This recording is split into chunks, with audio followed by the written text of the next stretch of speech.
ce que les gens oublient de dire ou refusent de dire, parce que certains le savent, beaucoup d'emplois supprimés, souvent, ont été des recrutements politiques, purement politiques.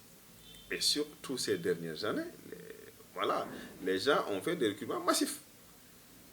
Vous avez parlé du cas du port de Dakar, c'est la même chose qu'on trouve à l'AIBD. Voilà, à l'AIBD, je pense que au cours des 6 derniers mois, ou en tout cas de la dernière année, il y a au minimum 270, plus de 270 CDI. Et on est passé de 200 et quelques emplois à plus de 900 emplois. Oui, recrutement politique. J'ai entendu les responsables dire qu'il y a certains secteurs, il y a pour trouver jusqu'à 30 ou 40 personnes de plus que par rapport aux besoins. Ça veut dire que il n'y a pas longtemps, j'ai changé sur la question avec un doyen ici, le transférant un fichier que j'avais reçu parlant donc de ce problème-là. La première question qu'il m'avait posée, c'est est-ce qu'ils étaient à leur place? Oui. On a même vu une institution de la place qui n'a que 3 ou 4 voitures avec presque une trentaine de chauffeurs recrutés.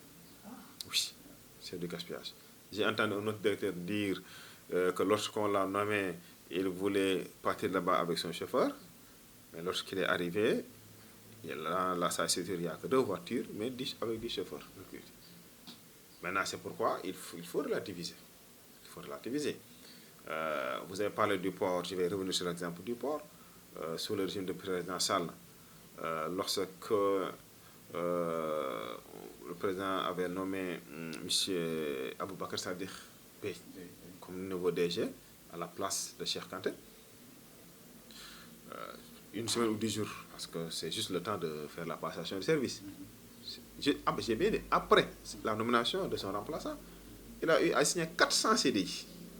400 CDI.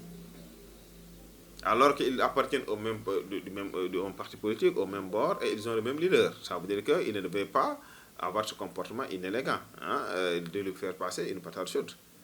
Lorsque donc, M. B est venu, il a annulé tous les contrats, sans hésiter. Mais c'est la vérité. Parce que l'entreprise fonctionne comme ça. On ne peut pas faire des recrutements militants. L'entreprise doit recruter en fonction de ses besoins. C'est ce qui a plombé la Poste. Une entreprise qui ne devait pas dépasser 1200 à 1300 agents, aujourd'hui, elle se retrouve avec presque 2500 agents.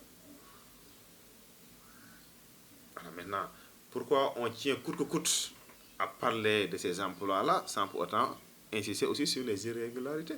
C'est vrai que les véritables responsables, ce sont ceux qui les ont recrutés. Voilà, mais est-ce qu'il faudrait les sauver pour plomber l'entreprise? Ça n'a aucun sens. Maintenant, moi je me dis qu'en tant qu'État, il faudrait accompagner tous ces travailleurs-là qui doivent quitter, parce qu'ils n'ont pas leur place là-bas. Maintenant, si l'activité se développe et qu'on a besoin de recrutement supplémentaire, ils peuvent être prioritaires. Certains, on peut les recycler. D'autres, peut-être les former à l'entrepreneuriat et les financer, les encadrer aussi pour augmenter leur chance de réussite. Mais ce n'est pas raisonnable de les laisser là-bas, à ne rien faire.